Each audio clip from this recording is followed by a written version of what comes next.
श्री शिवाय नमस्तुभ्यम। भक्तों, आखिर बेलपत्र को तोड़ना शास्त्रों में कौन से दिन निषेध बताया गया है, अर्थात किस दिन आपको बेलपत्र भूल से भी नहीं तोड़ना चाहिए।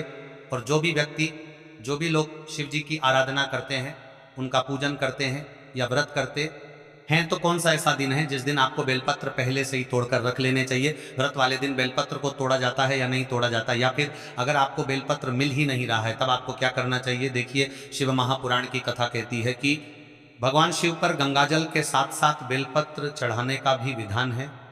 शिव की पूजा में बेलपत्र का विशेष महत्व होता है। जब भी हम भोलेनाथ की विशेष पूजा आराधना करते हैं तब शिवलिंग पर बेलपत्र अवश्य रूप से चढ़ाते हैं, क्योंकि बिना बेलपत्र के महादेव का पूजन अधूरा माना जाता है। लेकिन यहां पर आपको एक बात पता होनी चाहिए कि भगवान शिव को प्रसन्न करने वाला बेलपत्र कभी कभी हमारी एक छोटी सी गलती से महादेव को नाराज भी कर सकता है। शिव महापुराण के अनुसार कुछ तिथियां ऐसी होती हैं जिसमें बेलपत्र को तोड़ना निषेध माना जाता है, यानी कि उन तिथियों में आपको बेलपत्र भूल से भी नहीं तोड़ना चाहिए। उन तिथियों में सबसे पहला जो दिन है वह है सोमवार का दिन। जी हाँ भक्तों, भगवान शिव को ताजे बेलपत्र चढ़ाने के लिए लोग सोमवार को ही बेलपत्र तोड़ते हैं, लेकिन ये बात गलत है। आप रविवार को बेलपत्र तोड़कर रख लीजिए, सोमवार के दिन शिवलिंग पर आप बेलपत्र अर्पित कर दीजिए। परंतु बेलपत्र के बारे में पुराणों में क्या कहा गया है, किन दिनों बेलपत्र को नहीं तोड़ना चाहिए, वो पहले आप जान लीजिए। स्कंद पुराण में वर्णन है कि रविवार और द्वादशी के दिन बेलपत्र के पेड़ का पूजन करना चाहिए। इससे ब्रह्म हत्या आदि महापाप भी नष्ट हो जाते हैं।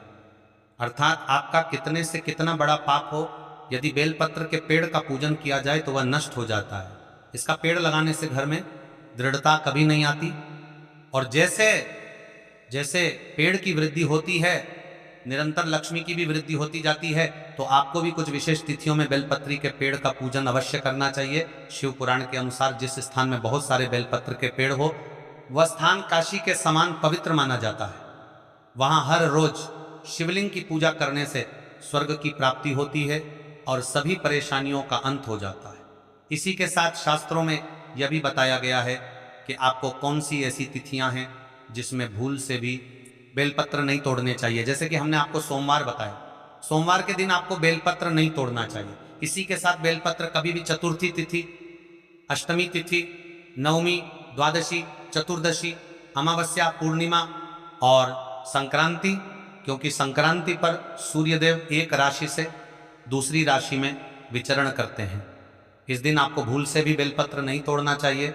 अब जो हमने आपको तिथियां बताई है, जैसे कि चतुर्थी, अष्टमी, नवमी, द्वादशी, चतुर्दशी, ये तिथियां कृष्ण पक्ष में भी आती हैं और जो कि है शुक्ल पक्ष में भी आती है।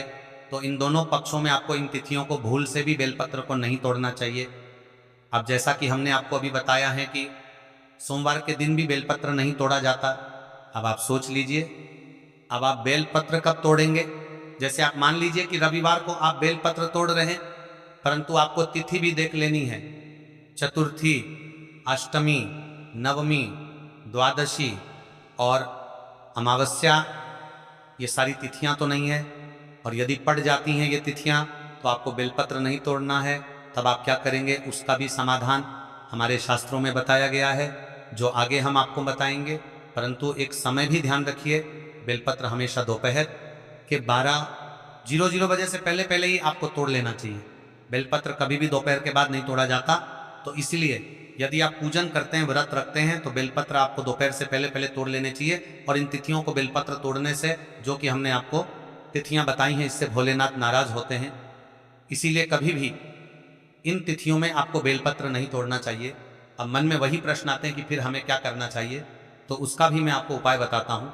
शिव पुराण की कथा कहती है कि अगर आपके पास शिवलिंग पर चढ़ाने के लिए बेलपत्र नहीं है, तो यदि आप मंदिर जा रहे हैं, मंदिर में किसी ने पहले ही बेलपत्र चढ़ा रखी हैं, तो आप उस बेलपत्र को उठाकर उसे जल से धोकर पुनः महादेव के शिवलिंग पर आप चढ़ा सकते हैं। अर्थात किसी व्यक्ति ने आपके आने से पहले शिवलिंग पर बेलपत्र चढ़ाए हैं, तो आप उस बेलपत्र को जल से धोकर आप वही बेलपत्र महादेव को अर्पित कर दीजिए।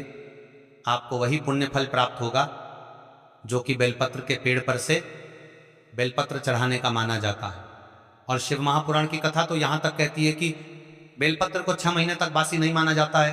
तो आपके पास कई दिनों पुराने बेलपत्र भी हैं, तो उसे भी आप अपने उपाय के दौरान उपयोग कर सकते हो। तो यदि आप एक ही बेलपत्र को धोकर यदि पुनः चढ़ा भी देते हैं तो वह पूजनीय ही माना जाता है। बेलपत्र को शास्त्रों में 6 महीने तक ताजा ही माना जाता है। अब एक चीज और जान लीजिए कि यदि मान लीजिए आपको बेलपत्र आपने मंदिर से लिया, ठीक है, उसे धोकर चढ़ा दिया।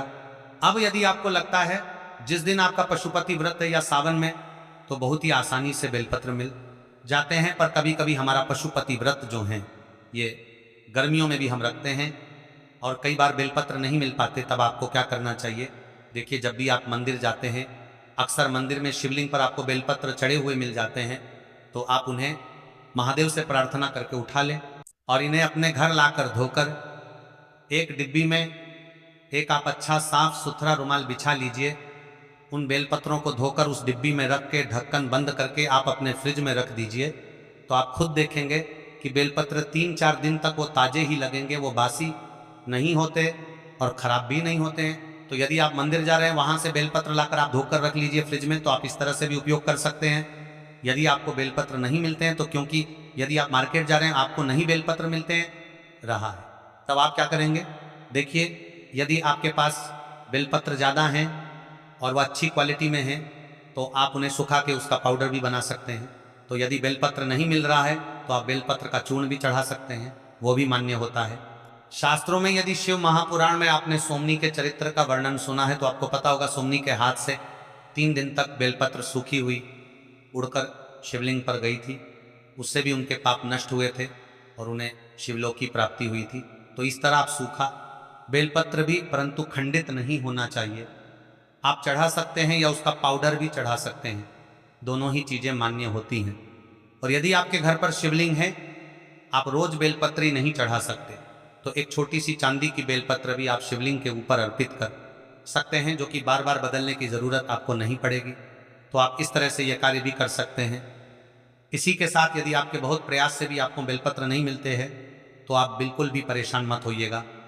मंदिर से लाकर एक दिन पहले ही आप धोकर रख लीजिए।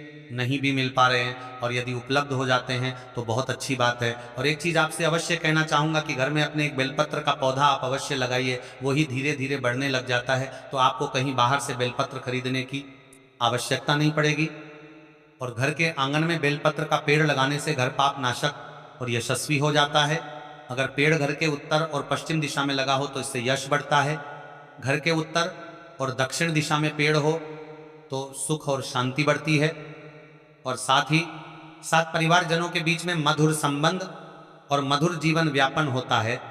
तो आपको अवश्य रूप से अपने घर के आंगन में या अपने घर की छत पर आप लगा लीजिए। आपको बेलपत्र का पौधा अवश्य रूप से लगाना चाहिए और उसका पूजन भी करना चाहिए।